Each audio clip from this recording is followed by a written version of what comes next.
Hello, everyone. Thank you for joining RP Presents. The Future is Now, Women Leading Healthcare. We have a really terrific panel lined up for you today. Just allowing a couple of minutes here at the top of the hour for folks to join, and we'll get started shortly. Just a couple of housekeeping items.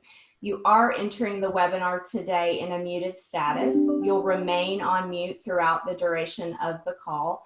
However, we do want this to be a highly interactive experience. So if you have a question for our panelists, please utilize the Q&A box at the bottom of your screen. And our terrific moderator, Dr. Cheri Canon, will be keeping an eye on that Q&A box throughout the call, and we will leave plenty of time for discussion within the webinar.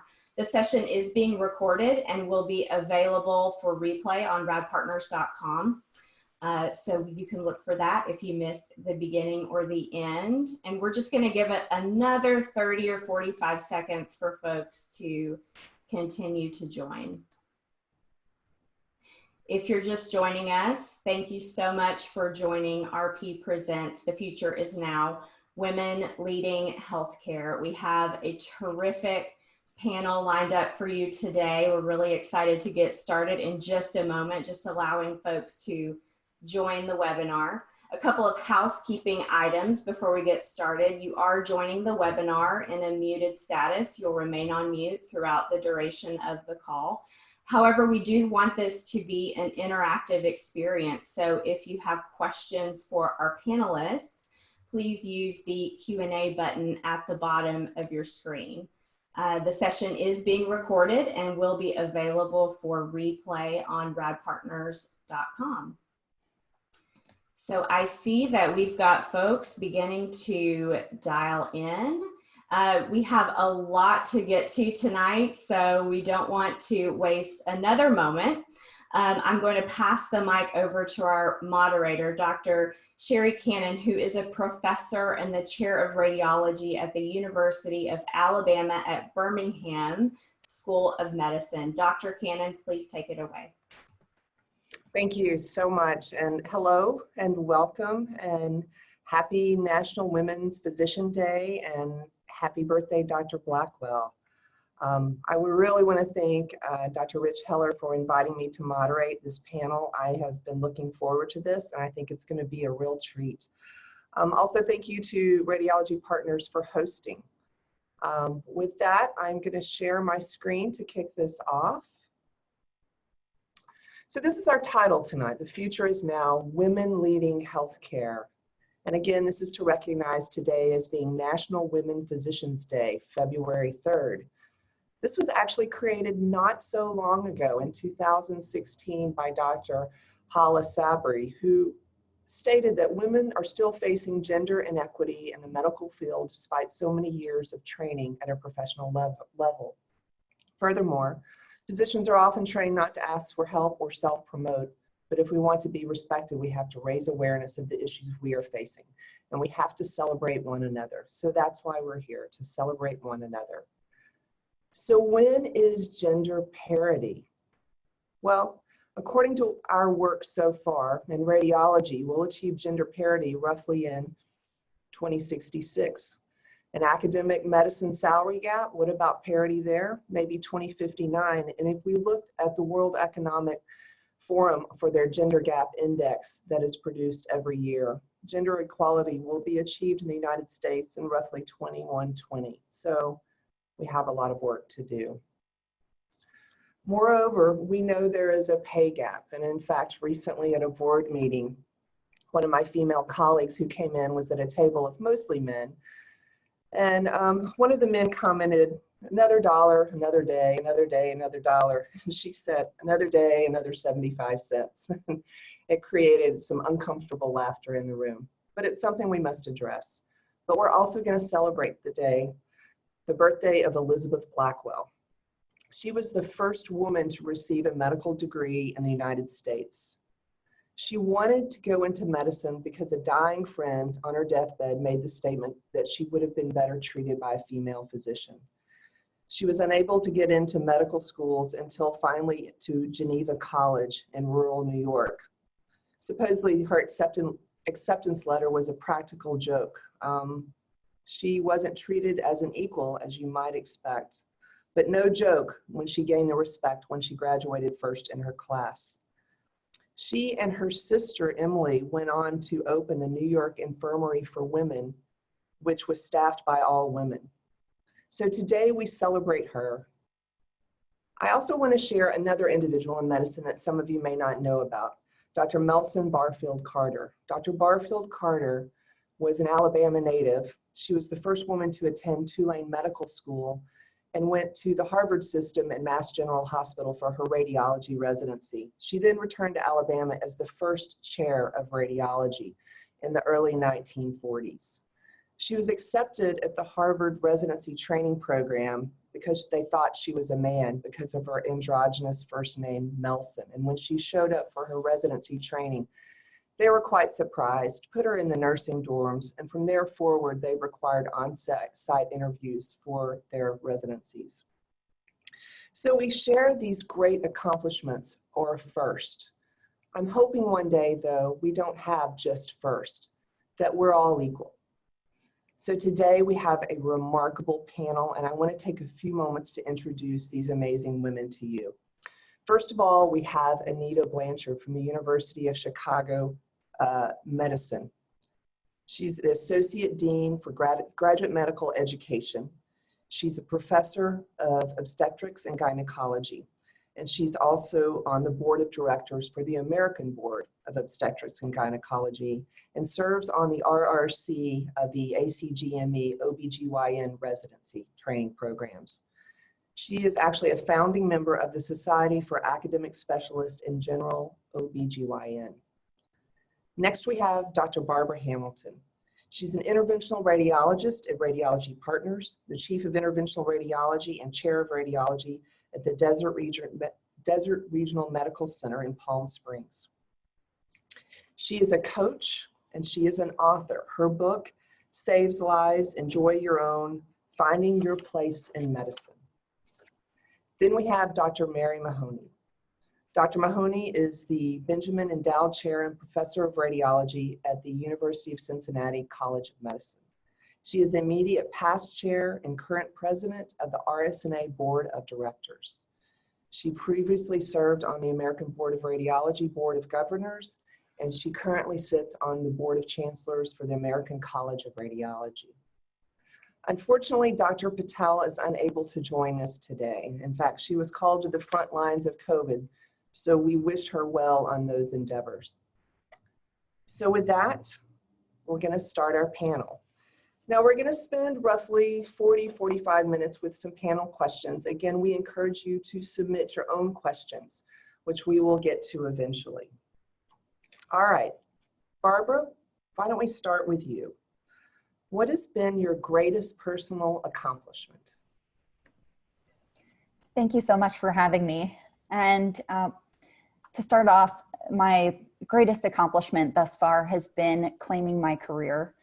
And the reason I say claiming my career is because it's not so easy to do when you lack role models who look like you. And in radiology, in a male-dominated field, there are people who will say, you can take an easier path. And so claiming the field that I actually wanted to practice in has been extremely gratifying. And it's become my mission to encourage others to do the same. What about your biggest challenge?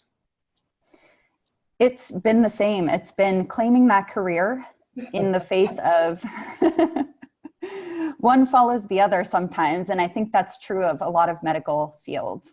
And so, you know, and after claiming my place in medicine, you know, encouraging others to do the same by being as visible as possible, that can be a challenge as well.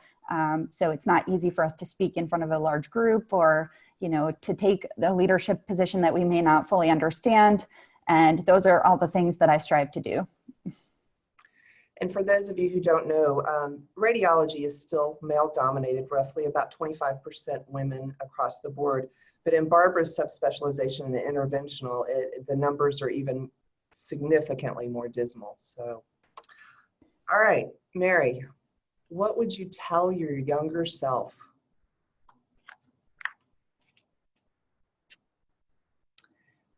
I think you're muted, Mary. There we go. I was trying to be funny. I asked you, how much time do we have?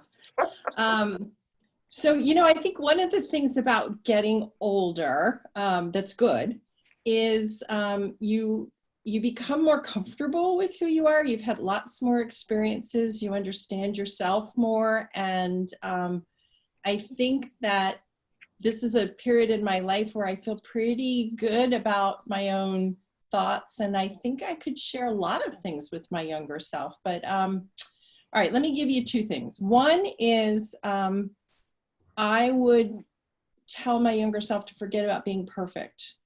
I would say, don't try and be Martha Stewart. It's okay if your daughter goes to school in a lime green dress and purple polka dot socks and an orange hair bow. It's really okay. When it's your turn to bring in the cookies for the class, they don't have to be beautiful homemade cookies. You can swing by the grocery store, package of Oreos and Chips Ahoy and call it a day. I think that those things I would have thought were just horrible. I wasn't being a good enough mother if I had done all those things. So I think just it's okay to not be perfect. And, you know, I think we all try sometimes to be Wonder Woman and to do it all. We're all trying to be the physician version of Ginger Rogers, doing all the same steps backwards in heels and, you know, do it all at work and come home and then do everything that everyone else's wives did at home all day. So I wanted to have, I would tell myself to just dispose of that notion, get over that, get help, accept help. And that's an important thing, accepting help. Sometimes it's there, it's offered, it's there for the taking. And we say, oh, no, I got it, I can do it. And so I would encourage myself to accept help. And then the second thing I would tell myself is to trust yourself. Trust your instincts, trust your gut. I know that a lot of times there's a situation or a conversation and it's going in one direction and your inner voice is telling you maybe it should be going otherwise. And I would say trust yourself, follow that inner voice. It will lead you in the right direction and you should absolutely listen to it. Yeah, that's great advice, Mary. In fact, when I catalog some of my biggest mistakes, if I'm honest with myself, I look back and I didn't listen to that inner voice. Yeah. And I it's a true North Star. And I think we doubt ourselves and we shouldn't. We should say, I believe in that inner core, that inner voice, and follow it. And it's important too, as we talk about allyship and microaggressions, we hear, like your point, a conversation going a different direction, and we need to be brave enough to listen to that voice and intervene. Good point. Yep. All right, Anita, how do we move more women into leadership roles? And specifically when you hear the statement, well, no woman applied for this job. Absolutely. Well, I think that we have to be not only mentors, but we have to be sponsors for each other. So, you know, sometimes it feels, especially being a Black woman, when the door opens, it really opens. And I sometimes feel like there are more opportunities, but for a very limited number of people. So what I've been trying in my career is just inviting other people in. So not only mentoring, but if there are opportunities to take on a leadership role or represent, to let other people step into those positions. And I feel like eventually our time will come, as you've said, but who wants to wait for another 60 years to see it happen? So I really feel like we have to take the responsibility, but we also have to hold others accountable. So the few women who are in leadership opportunities should keep pushing the envelope and making sure that we're not the single person at the table, but always challenging our partners and male allies to create more space. You know, it's not a zero-sum game. So just because you let other people in doesn't diminish all the great things you can do too.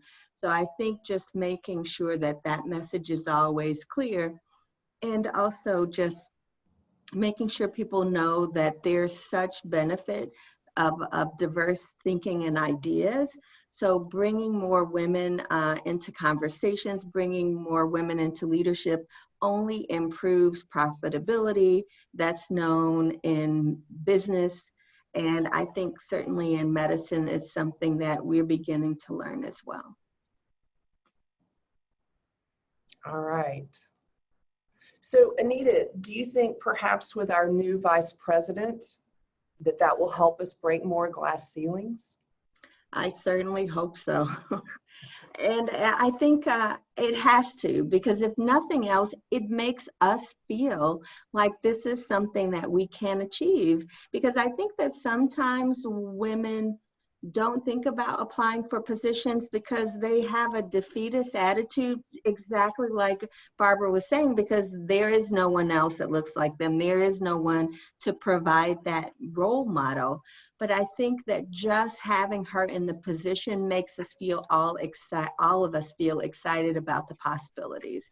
So I think it's going to be inspiring at so many levels.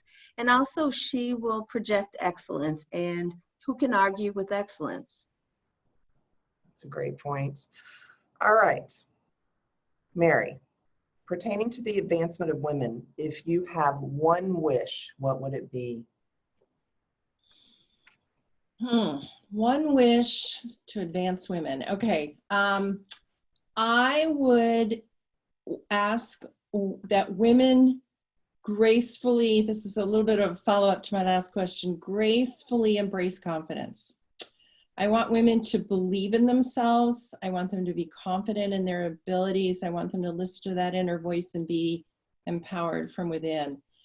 And I'll give you an example. I like to tell stories. So I have two stories. There's a story about Venus Williams as a young girl being interviewed about an upcoming tennis match. And she quite clearly tells the reporter that she's going to win tomorrow, no question about it. And when he asks her, how can you be so sure? How can you be so confident? She just stops and says, because I believe it. And I think that is just so powerful. I don't want any woman to ever think or not believe enough in herself that she can win or that she can do it or that she can measure up. And I think it's important that we recognize that inner story that we tell ourselves, because that inner story that we tell ourselves becomes our reality. And we need to have an inner story that is powerful. And as I said, I want us to gracefully embrace confidence. So my other story is about one of my children. I have 4 children, and my oldest is a girl, and she was a very bright, outgoing little girl, and she went off to kindergarten for the first day. This is many years ago. And I thought she'd be over the moon about it. I thought, she's just going to be so many experiences and things to do and activities, and she's going to come home like walking on air. And instead, she came home just all worried. And I remember this day so clearly, like it happened yesterday. The reason is, out of the mouths of babes, she had the 5-year-old version of what I think a lot of us do. And she said she didn't think she could do kindergarten or go back because all the other kids knew 200 things, and she didn't know 200 things. And I thought, wow, how many times do we walk into a room and kind of size it up, or join a committee or an organization and look around and size it up and think, what are we doing here? What I don't know that I measure up. I don't know that I know 200 things to do this job or be on this committee. And I don't want us to do that. I want us to know that we belong at the table, know that we belong in the room, that we have important things to offer, and that we will measure up. A lot of times it's just a lot of bluster, and we find that out too late. And so that's my pertaining to advancement. I want us to gracefully embrace our confidence and know that we know 200 things. And parenthetically, that little 5-year-old is now an MD PhD student, and I think she's learned a lot more than 200 things over the years. So I'm just curious, where did 200 come from? Why was I have that? no idea. I have no idea. To her, I guess at the age of 5, 200 just sounded really like an awesome amount of things, but they knew 200 things. And I mean, I'm telling you, it's a priceless story. And it has stuck with me all of these years because I thought, wow, there you go. Because I knew exactly what that feeling was. Oh, I don't know 200 things. I shouldn't be in this room. And I don't know. Isn't that funny though? That 200 was a big number, I guess. That's the number. Wow. Yeah. So Barbara, what about for you? What would be your wish for the advancement of women? Yeah, I would love to eradicate sexism and specifically to bring medicine up to speed. And I think that we are all dealing with a degree of misogyny in our culture, and some of that is internalized. And I think it's like a chronic disease. I mean, it's sapping women's advancement, and it's making them sometimes feel like they need to be twice as good as their male colleagues to succeed or to be recognized. And I just don't feel that's right. I would love us to be freed from these double standards that we face. I can give an example from training. I received amazing training and I'm forever grateful, but I remember one quarterly review where I was told that my asking questions during a case or narrating made me seem incompetent. And I was in training, so I thought asking questions would be perceived as a good thing. And I was just so hungry for that hands-on experience as an interventional radiologist in training. And so on the other hand, I saw if a male colleague asked a question that was just covered in lecture, that was treated with respect. And it's possible that, you know, people knew him longer, or, you know, there was some other reason for that. But incidences like these make it clear that you're not always learning or playing on an even playing field. Gotcha. All right, Anita. So how do we get more leverage with our diversity and inclusion initiatives? You know, I shared data about the timelines to gender equity, and clearly our departments, our organizations are working towards that. It's a common discussion, yet we really haven't moved the needle in some respects. So how do we get more leverage? So I think there are some short-term opportunities and long-term ones. So long-term, I think in general, getting more women, getting more underrepresented in medicine, interested in STEM and interested in healthcare careers, I think that is a start, but it will be a long-term solution, certainly not a short-term. I think then looking in medical school and making sure that women and underrepresented in medicine, medical students have early exposure to the subspecialties. I think that's really, really important, because I think part of it is when you come into medical school, you gravitate to the things that you know and the things that you've had some experience with. And studies have shown that most underrepresented in medicine, medical students and residents choose careers in primary care, which is certainly fine, but I think that, you know, there are many fields. And then I think another opportunity besides early exposure and mentorship is to make sure that when people do go into these fields, that they stay in academic medicine. And again, you know, all of the panelists have said such great things, but I just want to piggyback again on what Barbara said about seeing people who look like you. I think that if you see fields and there are no other people who look like you, it's daunting, and you might even develop an imposter syndrome. And I think that's something that women and Black and Latinx have a much bigger issue with imposter syndrome, even if they're completely competent. But men just have this confidence and almost an entitlement, which I think is wonderful, but I just wish that could be gifted to all of us, because I have hardly in my career heard men say, oh, I don't know that I've had enough experience. if there's something that they desire to achieve, I think they have always felt the drive that you go after. And I think that women and Blacks and Latinx tend to be more hesitant and doubt themselves. And so I feel like that's where allyship and sponsorship can be amazing. Like, men can encourage us all to go for it, that you can achieve anything. And I think that that's really what it will take to really get to where we want. But we have to increase the pool, and we have to make a clear pathway as well. Okay. It was interesting, and I believe it was Dell, and it was some years ago. They did an internal evaluation wondering why every time they opened up an internal leadership position, there were significantly more men than women who applied for it. And so they did kind of a dummy call for a leadership position and had 10 qualities listed and experiences listed for the position, and assessed men versus women applying. And in hindsight, men would apply if they met 6 out of the 10 qualities or experiences. Women only applied if they achieved all 10. And so it speaks to your point about that internal confidence and the difference there. Okay, Barbara, so kind of continuing in your vein of sexism, let's talk a little bit about family leave. Perhaps your personal experience, and clearly we can do this better. How do we do it better? We can do so much better.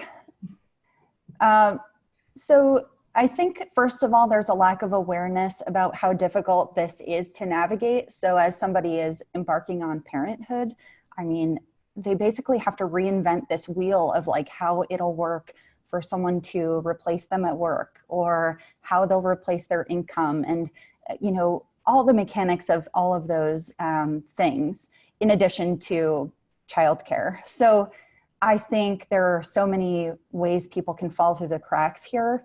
And I know there are not a lot of easy answers, but there are so many opportunities for improvement. So for example, at a former radiology company, not RP, but one that has since ceased to exist, I was not eligible for FMLA, which is, you know, a federal protection which protects a woman's job for her period of leave, because that company had taken over within 12 months. So even though I'd been in the same position for years, FMLA did not protect me. In doing more research, I learned that certain critical occupations or high-level occupations, which from my research, you know, physicians could have fallen into that definition. You know, I was at a place where we didn't have extra interventional radiologists lying around. You know, I was that definition of a critical employee who also may not qualify for FMLA protection.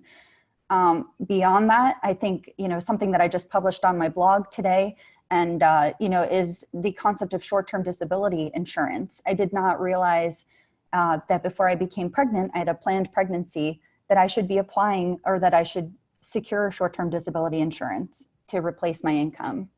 And you don't realize, because it's not common knowledge, that some states have a state disability fund and others don't, and most of them don't. So you don't automatically have these ways to pay your mortgage. I mean, I'm the primary breadwinner, so that's the perspective that I'm speaking from. I make, you know, 10 times what my husband does because he's a teacher, and that's what our culture, the way that our, you know, our salaries are apportioned. So as a breadwinner, I was lucky to get some salary replacement through the state because I happen to be an employee, and there's just such a knowledge gap there and so many places to fall between the cracks. Yeah, it's definitely a difficult thing to navigate, and particularly if you don't have mentors to help you through it. And it shouldn't be that hard. Parenting and childbirth and parenting are hard enough. All right, Mary, let's talk about gender pay gaps. What are we doing about this, and what more can we do? That certainly remains a problem. Clearly, we're not where we want to be, and some of your earlier slides and statistics showed us that. I do think we've made some progress. I think there's readily available data from AAMC and in our particular specialty of radiology, the ARAD data, which is super, super helpful. I think that gives faculty members the backup that they need, the information they need, the data they need to try to begin to negotiate what would be a fair and reasonable salary. And then speaking of negotiations, that's like another conversation that we could have that could take us another hour. But I think that in general, and again, these stereotypes only go so far, but in general, women have a harder time negotiating for themselves.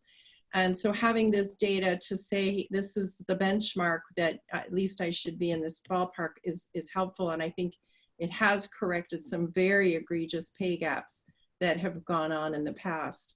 But women will fight in a heartbeat for a patient, for a child, for a colleague, and yet they might not do the same for themselves.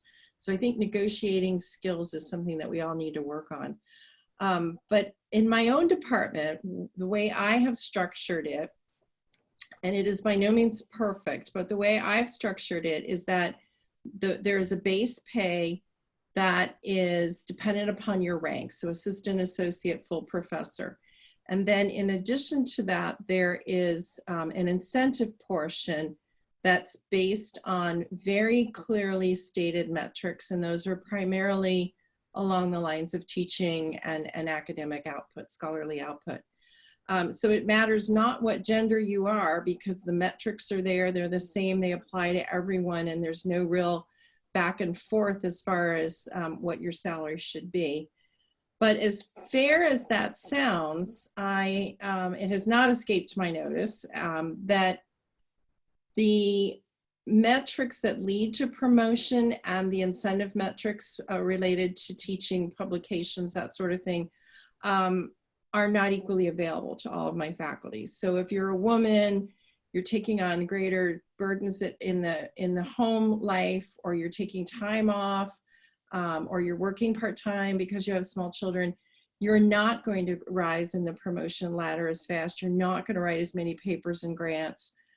You're not going to have as many speakership positions. And so as fair as it is, and as much as I've tried to get away from, just pulling numbers out of a hat, or I like this person better than that person, I'm going to pay them more, I've tried to make it very transparent and very fair and very clearly stated what will lead to a greater salary.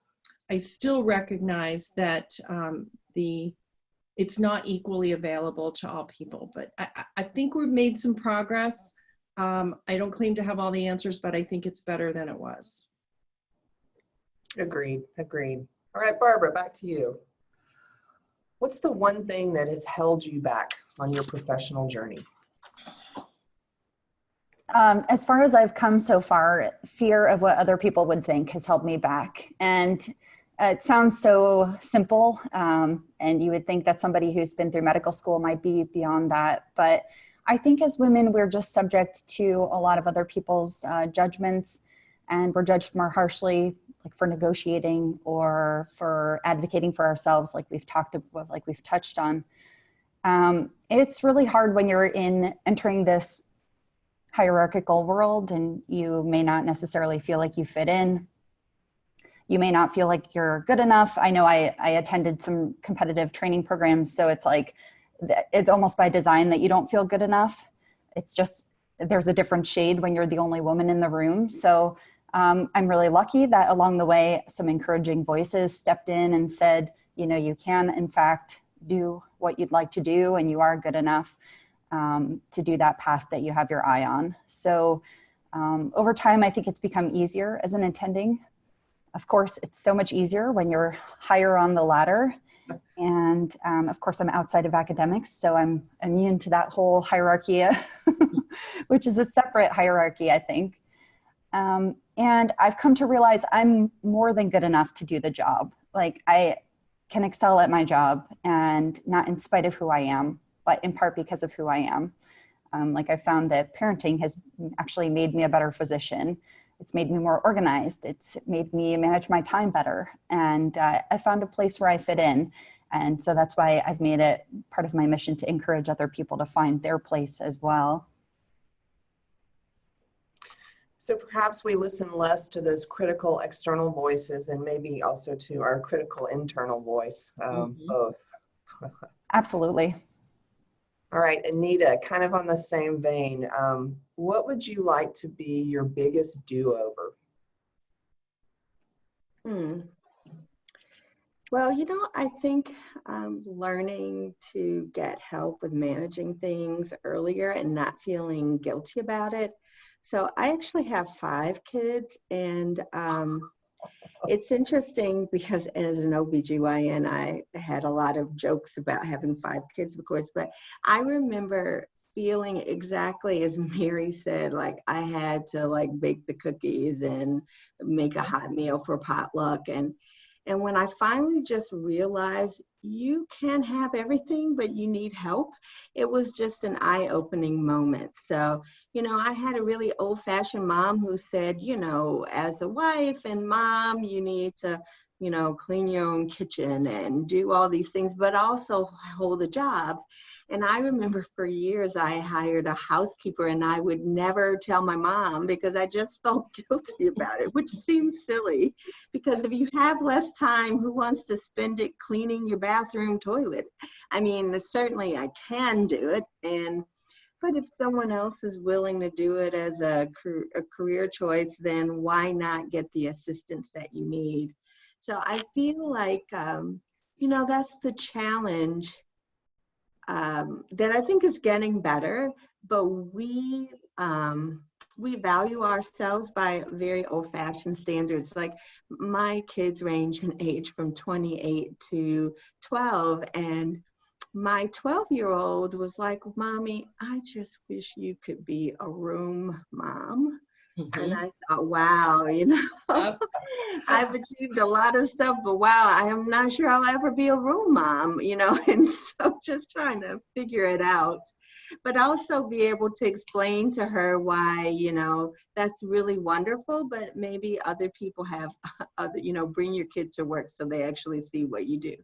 But it's, you know, it's that challenge of always feeling like if you're spending a lot of time in your career, you feel guilty. And if you're spending a lot of time at home, you feel guilty. So you're always in between this position of never quite, you know, feeling like you can really be present and in the moment of any one thing that you're doing.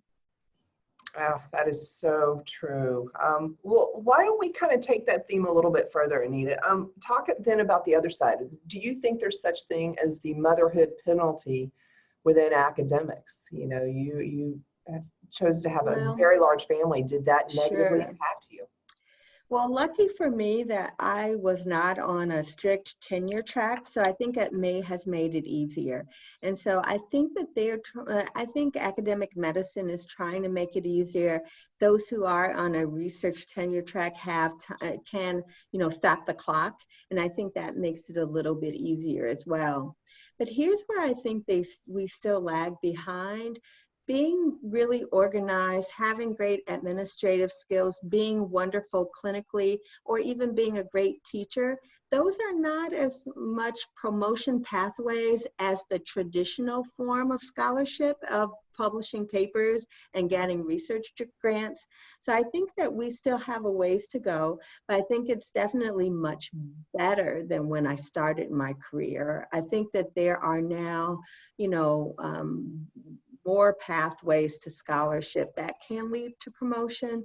But again, I mean, when you look at women, obviously we still lag in the number of full professors, but also the trajectory to promotion is more delayed. I think someone in the chat asked if they thought having parental leave would help, and I think it does, because I think that now, you know, your partner can be more involved in the traditional aspects of taking care of the kids and raising kids, especially when they're young.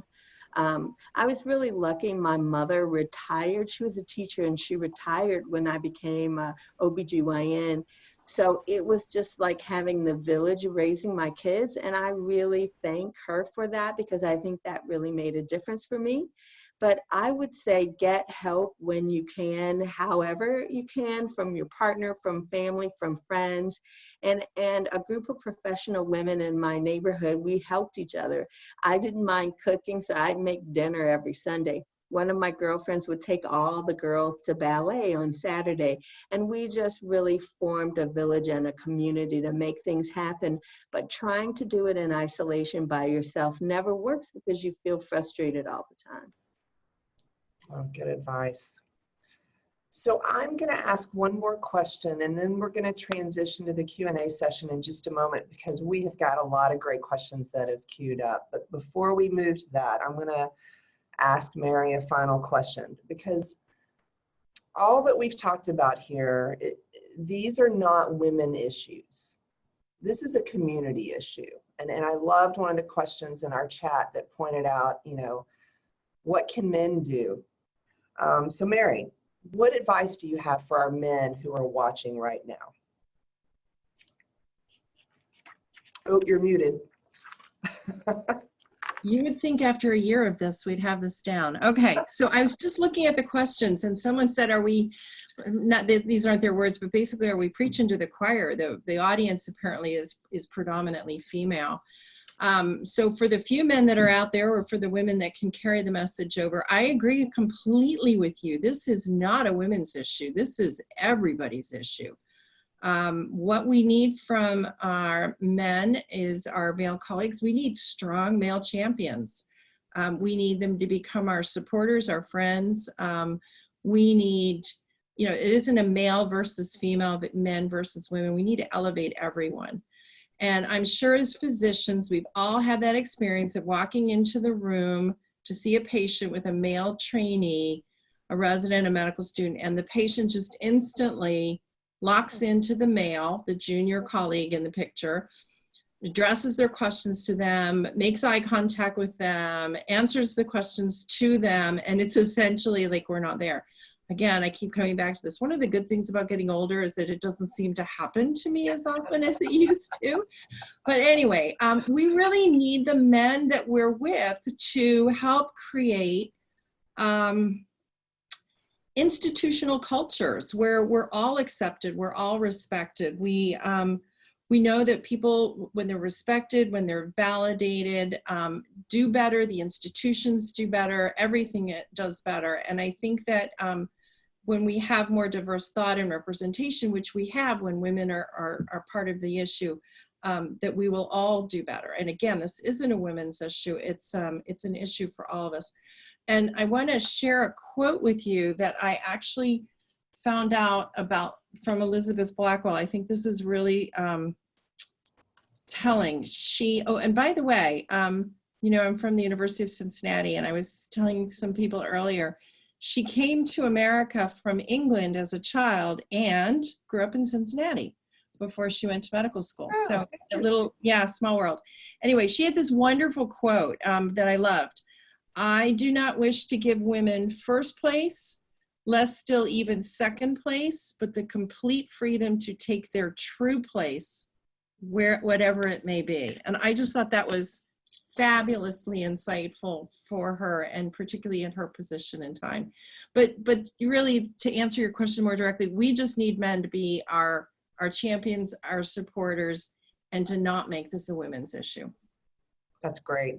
We absolutely have to partner, because right now the reality is most of the positions at the top are held by men, and this has to come from the top. And right. So I think that this is important. So we're going to pause here for a moment. We're going to do a poll of our audience, and then at the end of the poll, we will come back and answer some of your questions.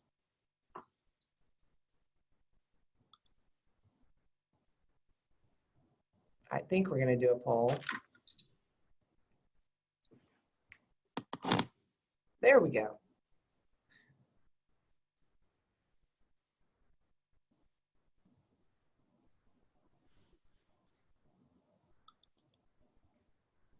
We'll give that just a bit.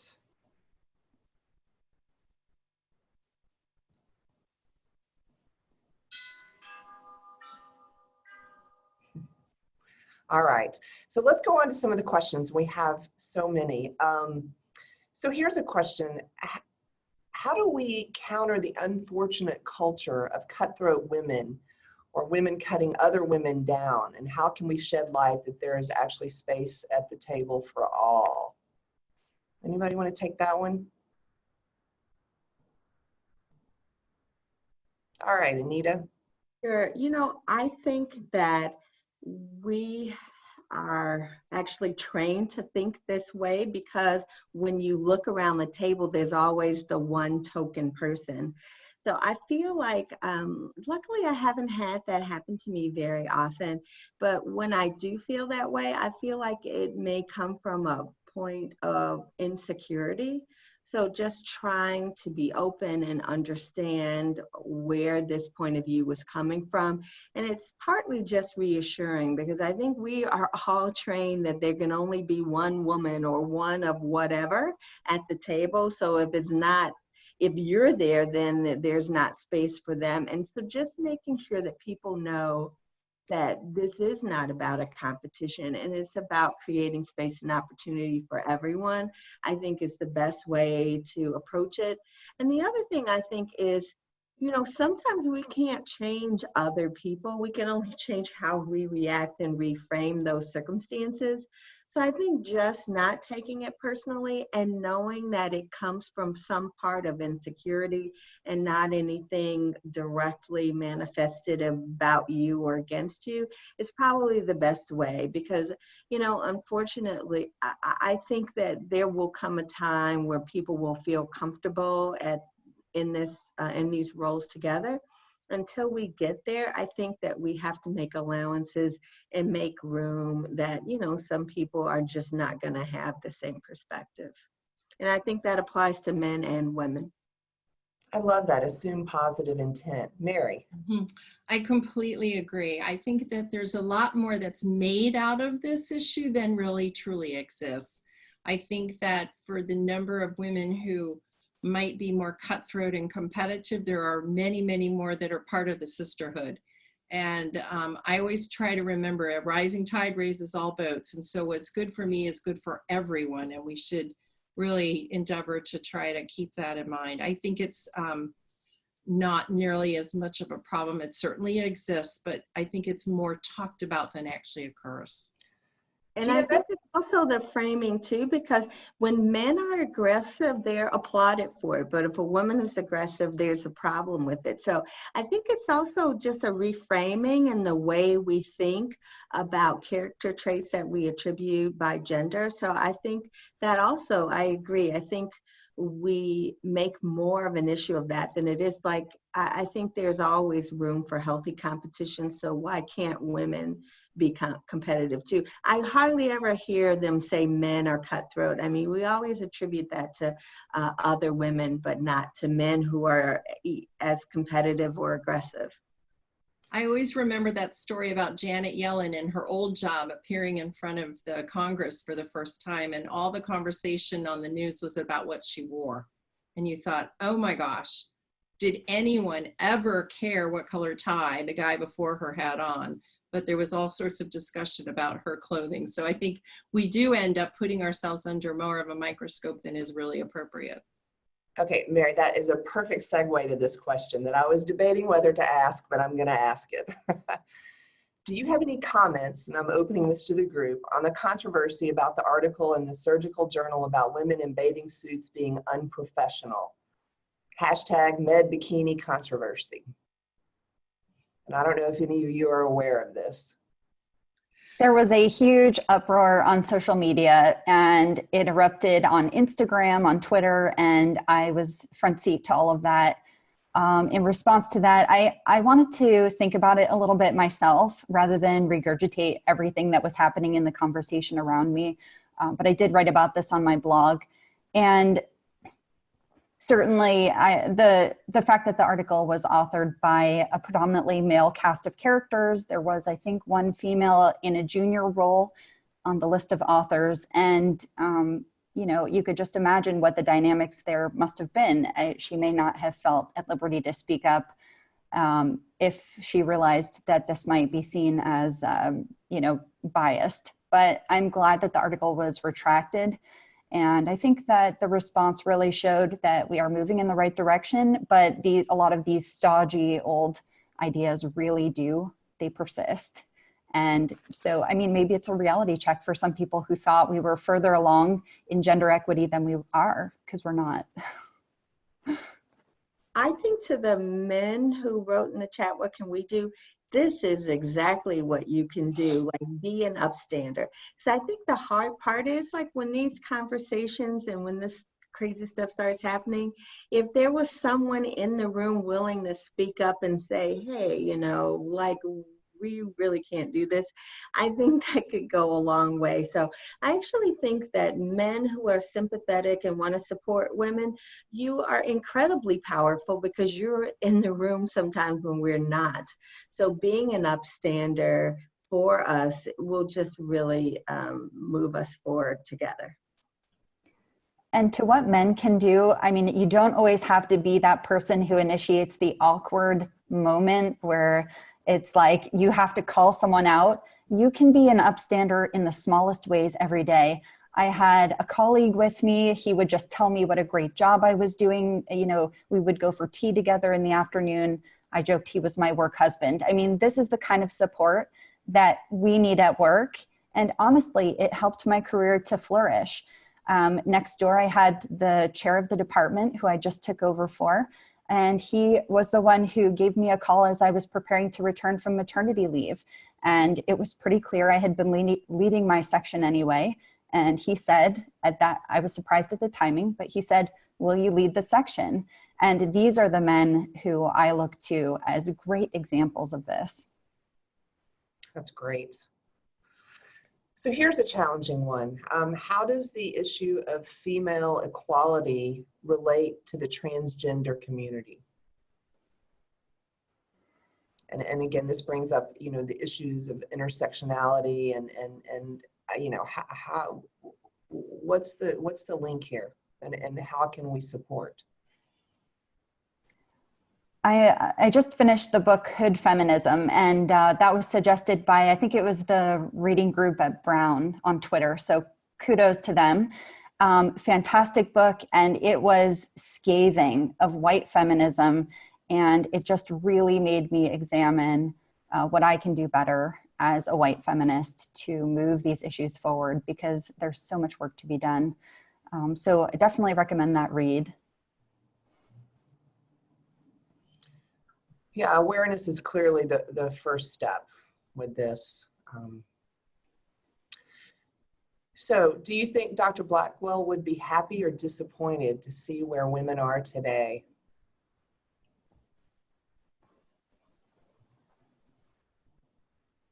I'll go back to my quote from before. We've had a lot of firsts that get applauded and get a lot of attention and press. And she would tell us, I don't want you to be first or second. I want you to be exactly where you should be, whatever it is that you want to be.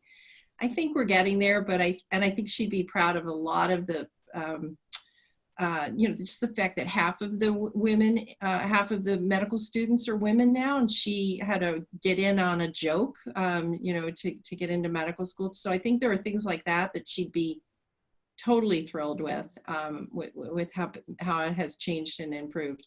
But we're not to the point, just listening, for instance, to Barbara talking about the misogyny that she deals with in her day-to-day male-centric life of IR. We're not where you can just be whatever you want to be, and we still are talking about things like firsts and seconds, and so we've got a ways to go. So here's a question. As we talk about our men partners and our allies, what characteristics in a male do you look for when trying to identify a male ally?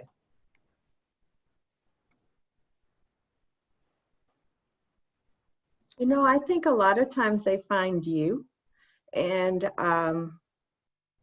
I think that because we are sometimes just trying to find a path forward, I've found most male allies have approached me and, just like Barbara said, made me aware of opportunities, given me encouragement, and just, you know, being understanding and sympathetic. So I would say I think often they find you.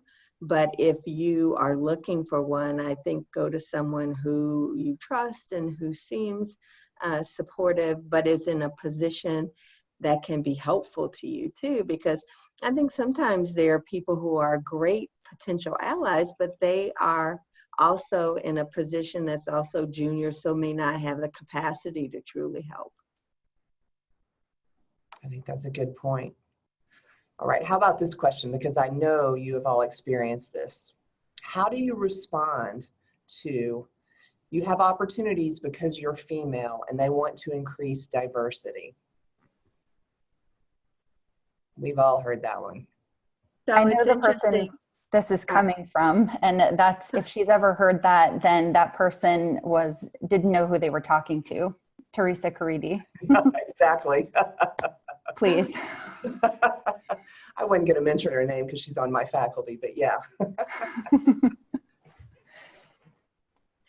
You know, it's kind of interesting. I actually, I wrote something that was a narrative in New England Journal of Medicine about mentorship. And basically it was that, you know, when I went to medical school, people were like, oh, well, you only got in because you're Black or you're a woman or whatever. But it's kind of funny because there's so much privilege that other people don't realize that they have. And the example I always tell people, and I wrote about in this narrative, is, you know, I bought the classic anatomy set that you buy from the bookstore, and I go to my first anatomy class, and the guy who's at the next table with a different set of learners, his dad was a surgeon, so he had a full surgical tray. So imagine the privilege and opportunity that he had, having had this generational opportunities and experiences. So I think that those comments are really bankrupt when people make them, because there is so much privilege that people have from just generational wealth and opportunity, that I think that they just get incredibly narrow-minded, because again, it's that point of insecurity and feeling like if you have more opportunity, that somehow diminishes their opportunity. You know, Anita, you keep coming back to this theme of assuming positive intent, or at least assuming ignorance, and your job to educate. And I think that's really the position we should take. It's just a better way to frame this. Well, if you didn't frame it, you talked about microaggressions. If you didn't frame it that way, you would be insane, right? Because there's so many things that could happen that if you focused on them and looked at it only in a negative light, I mean, it would be impossible to move forward or get anything accomplished. So I try to focus on the positive, because I almost feel that if you give people the benefit of the doubt and assume the best intention, even if they don't have the best intention, there's some kind of shaming that just kind of makes them like either leave you alone and bug somebody else because it's not working for you or something. I mean, it engenders a more positive response, I feel. Well, there is power. Terrific. You must be terrific to work with. It's back to Venus Williams. You've got to just believe in yourself. And if somebody does that to you, you just shake your head, walk away and say, just watch me. And go ahead and blow right by them. Stay on that high road. Yeah. Okay, here's a more tactical question. One of the areas I struggle is to find a clear path to increase my financial acumen. This is an area I see women leaders struggle in their careers. Any recommendations of classes or literature? And I'm going to chime in here because this was an opportunity for me that I cannot say what an impact it had. I had a wonderful mentor and sponsor in my prior chair, Bob Kohler, and he knew I was moving up, and I shared with him my concern about financial acumen, to your point. And he actually arranged for me to meet once a month with our executive administrator, who truly for a year tutored me and finances. And as the department went through the budgeting process, or we went through salary review, X, Y, or Z, he would include me on that to do that. So I just wanted to chime in just to offer, sometimes you can do things a little out of the box. It's not necessarily a formal class because so many of us don't have time for that. But you know, Barbara, Mary, Anita, are there other experiences that have kind of helped you get up to speed in the finance business world? I wasn't sure if this question went to personal finance, I wasn't sure either. But I love what you said about your learning on the job experience from the institutional perspective. On the personal finance side, I found that as a female breadwinner, that has been a huge learning curve. So it sort of became an interest of mine to learn about personal finance. And I definitely recommend that women empower themselves in that way, because I really think in this age where we're talking about self-care and, excelling in our careers, that the financial aspect is integral to that. And it's part of taking care of our families. And so although we might be penalized disproportionately for negotiating and things like that, we really need to advocate for ourselves and learn this on the side. So it's become a side education for me. So I also like to write about that. There are some great resources if anybody wants to ping me after. So I'd have to say my experience has been totally on the job, and probably not the greatest way to do it, but I was a math major in college, so hopefully that background helped me a little bit, but no formal training that I can speak of. Well, we're coming up on the hour. We have so many good questions. I'm going to ask one more that I think is particularly provocative, but I really appreciate our audience and how engaged, and really some great questions. But here's the final question, and this is a tough one. Are we approaching diversity in the wrong way? Are schools accepting a requisite number of diverse students only to homogenize them within a system, expecting the same result from all at the end? Can someone speak to how we can be more creative in accepting differences and cultivating those within our students to enrich the value that our profession can offer, and extending these strategies to our own practices and departments? I'd like to grant that person a doctorate in. Well, I'm going to have to call her out, and maybe this is not the right thing to do. Janet Reed wrote this question, and many of us know her, and she has put in several provocative questions. So thank you, Janet. You know, it's interesting because people think that if you help, marginalized communities or underrepresented in medicine, that they're the ones who are benefiting. And I would argue that you benefit as much as they do.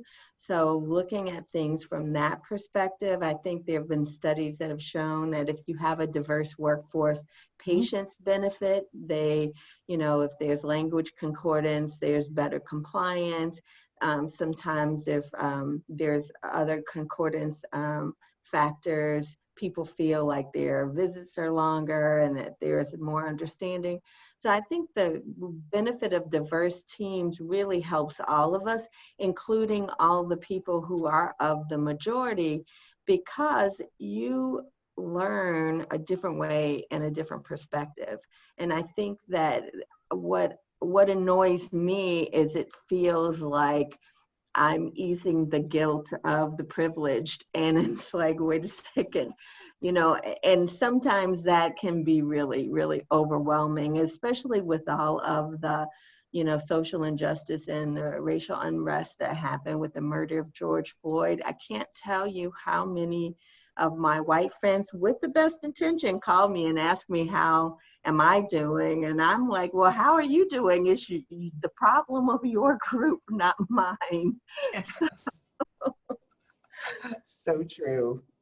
Excellent point. Yes, indeed. So true. Well, I can't tell you, ladies, this has been fantastic. I have personally learned so much.